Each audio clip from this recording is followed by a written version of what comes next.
నమస్తే, welcome to mood of the AP. నేను వసంత్. ప్రస్తుతం ఆంధ్ర రాష్ట్ర రాజకీయాలు రసవత్తరంగా మారాయి. ఒక పక్క దేశం అంతా కూడాను ఆంధ్రాలో ఏ పార్టీ వస్తుంది, వైసీపీ తిరిగి అధికారాన్ని కైవసం చేసుకోబోతుందా, లేదంటే బీజేపీ, జనసేన, టీడీపీ కూటమి అధికారంలోకి రాబోతుందా అని చెప్పేసి దేశమంతా కూడాను లెక్కలేసుకుంటున్న పరిస్థితి. సో ఇదే తరుణంలో దేశమంతా కూడాను ఆంధ్ర వైపు చూస్తుంటే ఆంధ్ర అలాగే తెలంగాణ ప్రజలందరూ కూడాను పిఠాపురం వైపు చూస్తున్నారు. పిఠాపురం వైపు చూడడానికి ముఖ్యమైన కారణం ఏంటంటే పవన్ కళ్యాణ్ ఈసారి పోటీ పిఠాపురం నుంచి అని తెలుస్తుంది. స్వయంగా పవన్ కళ్యాణ్ పిఠాపురం నుంచి నేను పోటీ చేస్తున్నా అని చెప్పేసి ఆయనే స్వయంగా ప్రకటించిన పరిస్థితి అయితే నెలకొంది. సో ఇదే తరుణంలో వంగ గీత వర్సెస్ పవన్ కళ్యాణ్గా పోటీ ఉండే అవకాశం ఉందా అంటే దాదాపు ముఖ్యంగా పిఠాపురం గురించి చూసుకున్నట్లయితే దాదాపుగా 70% ఓట్లు కాపు సామాజిక వర్గానికి చెందినవే. సో కాపు సామాజిక వర్గానికి చెందిన వంగ గీతను పిఠాపురం వైసీపీ అభ్యర్థిగా జగన్మోహన్ రెడ్డి కేటాయించిన పరిస్థితి అయితే నెలకొంది. సో ఇక కూటమి అభ్యర్థిగా పవన్ కళ్యాణ్ బరిలో ఉండబోతున్నారు. జనసేన అధినేత పవన్ కళ్యాణ్ పిఠాపురం నుంచే పోటీ చేస్తారని స్వయంగా ప్రకటించిన పరిస్థితి నెలకొంది. సో ఇప్పుడు ప్రస్తుతానికి మనం చూసుకున్నట్లయితే గతంలో ముద్రగడ్డ ఖచ్చితంగా వైసీపీలో జాయిన్ చేసి ముద్రగడ్డని పవన్ కళ్యాణ్పై పోటీకి సిద్ధం చేయాలని చెప్పేసి కూడా వైసీపీ అధిష్టానం భావించింది. అలాగే గత శుక్రవారం ముద్రగడ పద్మనాభం వైసీపీలో జాయిన్ అయినప్పటికీ కూడాను ఇంకా పిఠాపురం టికెట్ అయితే ముద్రగడ పద్మనాభానికి టికెట్ అయితే కేటాయించిన పరిస్థితి ఉంది. సో ఖచ్చితంగా ఈసారి వంగ గీతనే అక్కడ పోటీ చేస్తుందని చెప్పేసి రీసెంట్గా జగన్మోహన్ రెడ్డి అనౌన్స్ చేసిన ఫైనల్ లిస్ట్లో కూడా పిఠాపురం అభ్యర్థిగా వంగ గీతనే పేరు అయితే ఖరారు చేయడం జరిగింది. మరోపక్క కూటమి అభ్యర్థిగా పవన్ కళ్యాణ్ చాలా బలమైన నేత, బలమైన వ్యక్తిగా అక్కడి నుంచే పోటీ చేయడానికి ఆయన సిద్ధంగా ఉన్నారు.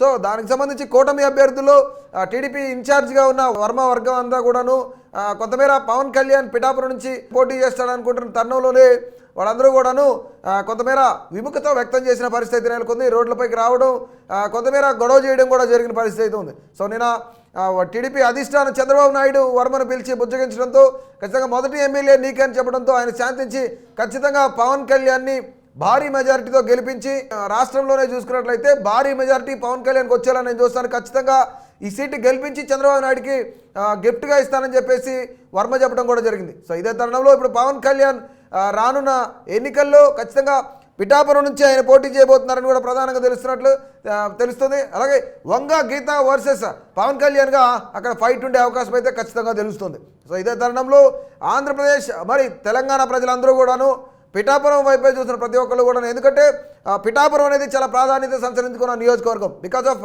పవన్ కళ్యాణ్ అక్కడి నుంచి పోటీ చేస్తున్నారు కాబట్టి ఖచ్చితంగా వైసీపీ వ్యూహాలు రచిస్తున్న తరుణంలోనే ఖచ్చితంగా బలమైన కాపు నేతను అక్కడి నుంచి పోటీ చేయించి రెండోసారి కూడా పవన్ కళ్యాణ్ని ఎట్టకేలకు ఓడిస్తామని చెప్పేసి వైసీపీ వ్యూహాలు రచించడం, అలాగే వైసీపీకి సంబంధించిన పెద్ద నాయకులందరూ కూడా చెప్పిన పరిస్థితి అయితే నెలకొంది. సో ఇదే తరుణంలో కూటమి అభ్యర్థిగా పవన్ కళ్యాణ్ అక్కడ బరిలో ఉండబోతున్నారు.